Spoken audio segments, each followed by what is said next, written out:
자, 9위는 장문독해입니다. 장문독해고, 자, 이거 제가 어떻게 푼다 그랬죠?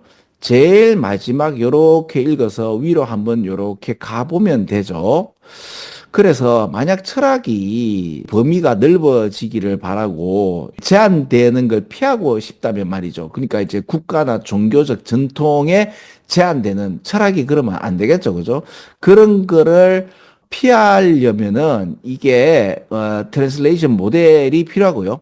그게 철학적인 어떤 진실을 그대로 전달하는 거죠. 뭐 없이 어떤 경제성이 없는 거죠. 경제성이라는 요 표현이 이제 코튼코튼하면 실제로 경제라는 그럼 이게 소위 말해서 좀 얻고 잃는 걸 경제라고 보통 표현하잖아요. 그죠? 득실이 있는 거잖아요. 근데 이게 득실 다른 말로 이해관계라고 하죠. 이해관계에서 이제 왔다 갔다 그리면 이거는 철학이 아니죠. 그죠? 인간의 어떤 어른들의 사정이나 이런 걸로 인해 가지고 철학적인 진리가 왔다 갔다 그러면 이건 더 이상 철학이 아니란 말이에요. 그죠?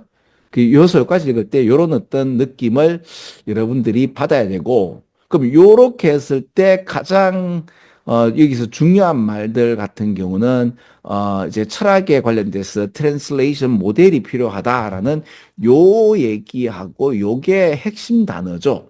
요거만 읽었을 땐 그죠? 그럼 요 두 얘기를 하는 게 요거죠. 요거죠. 다른 게 답이 아니죠.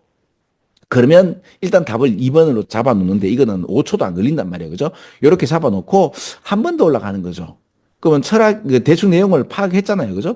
그러면 철학의 손실이라는 것에 대한 어떤 무서움, 두려움은 바로 그 의미의 손실을 얘기하는 거고. 그죠? 그러면 소위 말해서 이제 진리 값에 대한 어떤 타협을 보는 거 아니겠어요? 그죠? 따라서 이제 우리 필라소피 철학 같은 경우는 요게 문학이죠. 문학은 인간의 어떤 주관성이 들어가는 거 아니에요. 그죠? 왜 이제 이게 문과니까. 그래서 이제 문학적 랭귀지가 아닌 측면에서 놓여지기를 원하지 않겠나.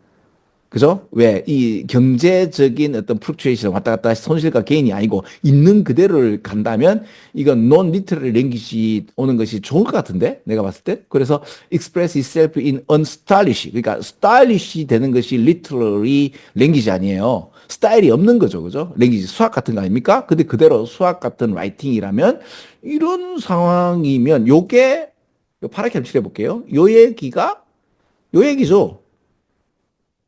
그러면 요 얘기를 선호하는 거죠. 리퓨즈 거부하는 게 아니죠. 그래서 어떠한 이 번역가들이 이렇게 감히 그 창조적인 리액팅을 하지 않도록 하는 거죠. 그죠? 하지 마란 말이에요. 이 창의가 아니라 이거죠. 문학이 아니다 이거죠. 있는 그대로를 갖다가 전달하는 거잖아요. 답이 바로 나오네요. 그죠? 그래서 요렇게 제가 설명드려서 그렇지. 요래 보고 답 이렇게 찍고 이거 아닌데라고 하고 그 답은 2번, 4번을 한번 찍어 본단 말이에요. 답이 2번, 4번인가? 2번, 4번이죠. 근데 2번, 4번 이렇게 찍는데 한 몇 초도 안 걸리기 때문에 이렇게 해놓고 전체적으로 쭉 한번 읽으면요. 그래, 한번 읽어보세요. 진짜 빠르게 읽혀집니다. 그리고 정확하게 내가 했던 것이 답이다라고 확실하게 확인도 되고요. 만약에 이게 답이 아니면 이게 답이 아니네도 상당히 빠르고 분명하게 드러납니다.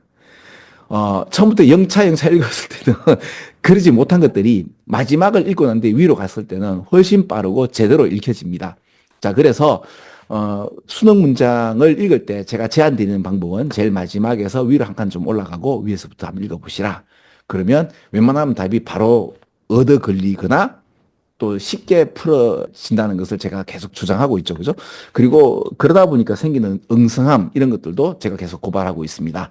41번, 40번 이렇게 풀면 되겠죠. 12부터는 다음에 또 말씀을 드릴게요. 자, 요까지 하겠습니다. 끝!